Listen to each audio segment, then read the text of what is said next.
Burger Shakshuka ang pagkain natin ngayon.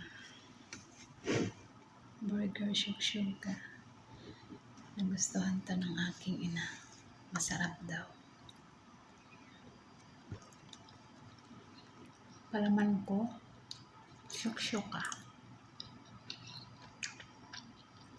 Burger Shakshuka.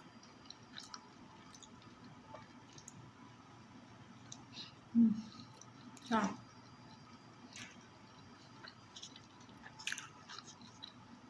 Try nyo.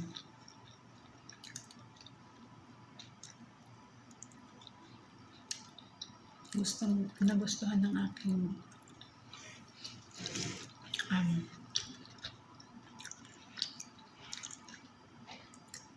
hindi niya nalasahan yung itlog.